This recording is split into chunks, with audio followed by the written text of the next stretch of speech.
Hello friends, good evening. Dream of Bharat के online platform पे आप सभी लोग का स्वागत है। फ्रेंड्स, हम पुनः उपस्थित हैं और क्लास को कंटिन्यू करेंगे और हम लोग बात करेंगे आज प्रांतीय राज्य अवध की। पिछले क्लास में हमने प्रांतीय राज्य बंगाल के बारे में कवर किया था और आप लोगों ने बहुत पसंद किया। तो आज हम प्रांतीय राज्य अवध के बारे में डिटेल से चर्चा करेंगे। तो आइए बिना समय गंवाए क्लास को हम लोग कंटिन्यू करते हैं। अगर हम अवध की बात करें तो भारतीय राजनीति में अवध का एक अहम रोल रहा है। और अवध की बात करें तो कन्नौज से लेकर के कर्मनाशा नदी तक फैला अवध प्रांत लगभग 11 नवाबों ने मिल कर के 130 वर्षों तक लगभग स्वतंत्र रूप से इन्होंने शासन किया। हालांकि ईस्ट इंडिया कंपनी की साम्राज्यवादी नीति का शिकार अवध को भी होना पड़ा और अंततः जो है आगे चल कर के 1856 ईस्वी में अवध के अंतिम नवाब वाजिद अली शाह थे। कुशासन का आरोप लगा करके लॉर्ड डलहौजी ने अवध को हड़प लिया। जैसा कि आप जानते हैं कि 1707 ईस्वी में मुग़ल बादशाह औरंगज़ेब की मृत्यु हुई। औरंगज़ेब की मृत्यु के साथ ही मुग़ल साम्राज्य ताश के पत्रों की तरह ढह गया और बाद के उत्तराधिकारी उतने योग्य हुए नहीं और फलस्वरूप दिनों दिन जो है मुग़ल साम्राज्य अपने पतन के अवस्था में ही पहुँच चला गया। और अंततः देखेंगे जब मोहम्मद शाह रंगीला का शासनकाल रहा।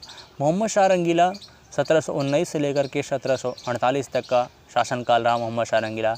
उसके समय तेज़ी से मुग़ल साम्राज्य का पतन हुआ क्योंकि वह शासक और सैनिक दोनों दृष्टियों से अयोग्य था और फलस्वरूप शासन प्रशासन में उसकी कोई ख़ास दिलचस्पी नहीं थी। इस वजह से और साथ ही साथ एक महत्वपूर्ण विदेशी आक्रमण हुआ नादिर शाह का और उसी का राजनैतिक अस्थिरता की स्थिति का लाभ उठा करके जितने भी गवर्नर थे उन्होंने अपने आप को स्वतंत्र कर लिया। 1700 हालांकि स्वतंत्र अवध का जो संस्थापक था वह सादत खां था। सादत खां बुरहानुल मुल्क यह तुरानी गुट का एक अमीर था और ईरान के निशापुर शहर का अपने आप को सैयद वंशज मानता था। सैयद वंशज अपने को मानता था और बुरहानुल मुल्क की उपाधि इसने ग्रहण की थी। 1722 से लेकर के 1739 ईस्वी तक सादत खां ने शासन किया स्वतंत्र रूप से। हालांकि यह बादशाह के प्रति वफादार रहा और जब सैयद बंधुओं ने विद्रोह किया था तो सैयद बंधुओं के षड्यंत्र के खिलाफ इसने बादशाह का ही साथ दिया था। हालांकि जब नादिर शाह का आक्रमण हुआ था तो नादिर शाह के आक्रमण के फलस्वरूप जब दोनों के मध्य करनाल का युद्ध हुआ मोहम्मद शाह रंगीला और नादिर शाह के मध्य, तो फलस्वरूप हैदराबाद के नवाब सिनकलिज खान निजामुल मुल्क ने मध्यस्थता की और लगभग 50 लाख रुपया के एवज़ देना उसने स्वीकार किया और फिर वह वापस लौट रहा था। लेकिन सादत खां की महत्वाकांक्षा यह थी कि यह वज़ीर बनना, मुग़ल बादशाह में वह वज़ीर बनना चाहता था। इस वजह से इसने क्या किया, इसने नादिर शाह से मुलाकात की और कहा कि अगर आप दिल्ली पर आक्रमण करेंगे तो आपको 20 लाख नहीं 20 करोड़ मिलेंगे। और फलस्वरूप जो है नादिर शाह ने दिल्ली में आक्रमण किया, दिल्ली कूच किया और कहा जाता है कि कुछ ईरानी सैनिकों की हत्या की वजह से उसने भयंकर कत्लेआम की अनुमति दे दी और फलस्वरूप लगभग 30,000 जो है लोगों का कत्ल कर दिया गया। लगभग 57 दिनों तक दिल्ली में रहने के बाद वह वापस लौटा और उसने सादत खां पर दबाव बनाया कि वह 20 करोड़ रुपया आप ही दीजिए। और ऐसा कहा जाता है कि चूँकि वह उतनी बड़ी रकम देने में असमर्थ था, अतः उसने आत्महत्या कर ली। हालांकि इसका कोई पुत्र नहीं था तो इसने अपने भतीजे और दामाद सफदरजंग को अपना उत्तराधिकारी बनाया। सफदरजंग 1739 से लेकर के 1754 ईस्वी तक सफदरजंग ने शासन किया। हालांकि सफदरजंग के समय आप देखेंगे तो सफदरजंग के समय कानून व्यवस्था को उसने मेंटेन किया और साथ ही साथ जो है उसने अवध की सीमाओं का और भी विस्तार किया। इसके अलावा उसने निष्पक्ष भाव से उसने जो है हिंदू और मुस्लिमों को उच्च पदों हिंदुओं को भी मुस्लिमों के साथ साथ हिंदुओं को भी उच्च पदों पर नियुक्त किया और इसकी सभा में कई महत्वपूर्ण पदों पर हिंदुओं को नियुक्त किया गया था। इसके अलावा लखनवी तहज़ीब का विकास भी इसी के समय फैज़ाबाद में हुआ। हालांकि प्रारंभिक राजधानी जो रही अवध की वह फैज़ाबाद ही रही थी। बाद में आगे चल कर के आसिफुद्दौला के समय राजधानी फैज़ाबाद से स्थानांतरित करके लखनऊ को बनाया गया और 1857 की क्रांति में लखनऊ एक अहम भूमिका अदा किया। इसके अलावा इसके बाद अगला उत्तराधिकारी जो हुआ इसका वह शुजाउद्दौला हुआ। शुजाउद्दौला अब देखोगे 1754 से लेकर के 1775 ईस्वी तक शुजाउद्दौला अवध का नवाब रहा। शुजाउद्दौला के समय की महत्वपूर्ण घटना है बक्सर का युद्ध। हालांकि शुजाउद्दौला ने अबदस्त मुग़ल बादशाह शाह आलम द्वितीय को अवध में संरक्षण दिया था। इसके अलावा उसने अबदस्त बंगाल के नवाब मीर कासिम को भी अपने यहाँ संरक्षण दिया था। 1764 ईस्वी में तीनों ने मिलकर के एक त्रिगुट बनाया और उसका परिणाम ये हुआ कि बक्सर का युद्ध हुआ और बक्सर के युद्ध में ईस्ट इंडिया कंपनी ने प्रत्यक्ष रूप से हुए युद्ध में तीनों शक्तियों को एक साथ पराजित कर दिया। हालांकि मीर कासिम युद्ध स्थल से तो भाग निकला, लेकिन मुग़ल बादशाह शाह आलम द्वितीय और अवध के नवाब शुजाउद्दौला दोनों गिरफ्तार किए गए। 1765 ईस्वी में रॉबर्ट क्लाइव को ब्रिटेन से वापस बुलाया गया और आते ही उसने इलाहाबाद की 2 संधियाँ की, 12 अगस्त और 16 अगस्त। 12 अगस्त 1765 ईस्वी को इलाहाबाद की प्रथम संधि हुई। इलाहाबाद की प्रथम संधि मुग़ल बादशाह शाह आलम द्वितीय के साथ हुई और शाह आलम द्वितीय से बंगाल, बिहार और उड़ीसा की दीवानी ईस्ट इंडिया कंपनी ने प्राप्त कर ली।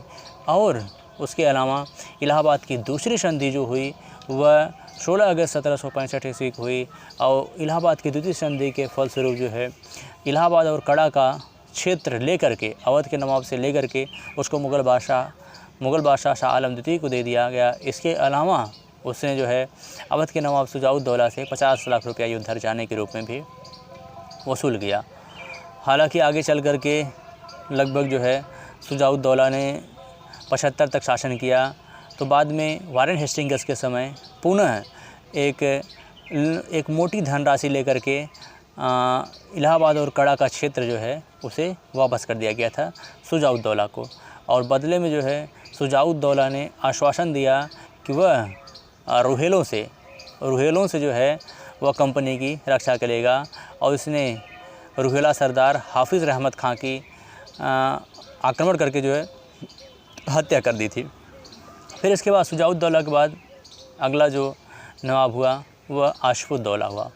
आसिफुद्दौला की बात करेंगे तो आसिफुद्दौला 1775 से लेकर के 1797 ईस्वी तक आसिफुद्दौला बंगाल का नवाब रहा और इसने राजधानी स्थानांतरित करके जो है लखनऊ को बनाया। इसके अलावा इसने लखनऊ में इमामबाड़े का मुहर्रम मनाने के लिए लखनऊ में इसने इमामबाड़ा भी बनवाया था, जो कि बिना स्तंभ वाला भवन है। इसके अलावा शुजाउद्दौला के बाद आसिफुद्दौला के बाद अगला जो नवाब हुआ वह वज़ीर अली हुआ। वज़ीर अली इसने जो है 97 से लेकर के 98 तक शासन किया और वज़ीर अली के बाद शहादत अली हुआ। शहादत अली ने 1798 से लेकर के 1814 ईस्वी तक इसने शासन किया। इसके बाद गाज़ीउद्दीन हैदर जो बंगाल का अगला नवाब हुआ उसने 1814 से लेकर के 1827 ईस्वी तक शासन किया। गाज़ीउद्दीन हैदर के बाद नासिरुद्दीन हैदर हुआ। बंगाल का अगला नवाब कौन हुआ? नासिरुद्दीन हैदर हुआ। और नासिरुद्दीन हैदर इसने 1827 से लेकर के 1837 ईस्वी तक इसने शासन किया। और फिर नासिरुद्दीन हैदर के बाद बंगाल का अगला जो नवाब हुआ वह मोहम्मद अली हुआ। मोहम्मद अली 37 से लेकर के 1837 से लेकर के 1842 ईस्वी तक हुआ। मोहम्मद अली के बाद फिर अमजद अली हुआ।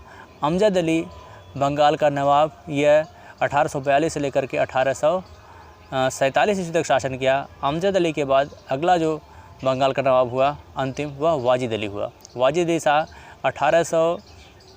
1847 से लेकर के 1856 ईस्वी तक इसने शासन किया।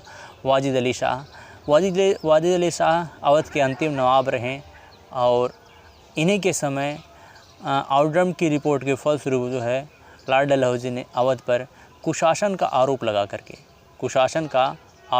करके जो है उसको हड़प लिया। उसको जो है कुशासन का आरोप लगा करके ब्रिटिश साम्राज्य में विलय कर लिया और वाजिद अली शाह को 8 लाख का पेंशनर बना करके कलकत्ता भेज दिया गया। और वाजिद अली शाह की बात करेंगे तो वाजिद अली शाह गीत संगीत के बहुत शौकीन थे और स्वयं ये विद्वान भी थे। इनकी फेमस प्रसिद्ध रचना है, दरो दीवार पे हसरत की नज़र रखते हैं, खुश रहो अहले वतन अब हम तो सफ़र करते हैं। वाजिद अली शाह के समय ही कत्थक का, इनके राजघरानों में महल में कत्थक का विकास हुआ था और कत्थक जो कि उत्तर प्रदेश का लोक नृत्य भी है कत्थक।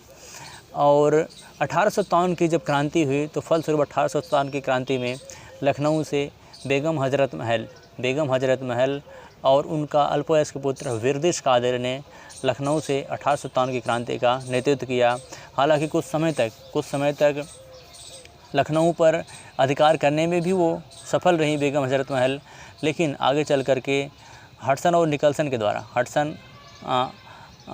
लखनऊ पर जो है पुनः अंग्रेज़ों का अधिकार हो गया और फिर बेगम हजरत महल वहीं से संघर्ष करते हुए नेपाल चले गए और जीवन पर्यंत उन्होंने नेपाल से ही उन्होंने क्रांति का नेतृत्व किया, क्रांति को संचालित करती रही। इस तरीके से आगे चल कर के अवध भी ईस्ट इंडिया कंपनी का साम्राज्य विस्तार में शामिल हो गया। हालांकि अवध वेलेस्ली की सहायक संधि भी स्वीकार किया था। 1800 ईस्वी में अवध वेलेस्ली की सहायक संधि को स्वीकार किया था और फिर आगे चल कर के 1856 ईस्वी में डलहौजी की हड़प नीति का भी स्वीकार हुआ, कुशासन का आरोप लगा करके। तो ठीक है फ्रेंड्स, इसके साथ इजाज़त दीजिए, फिर मिलेंगे एक बेहतर क्लास के साथ। तब तक के लिए जय हिंद, जय भारत।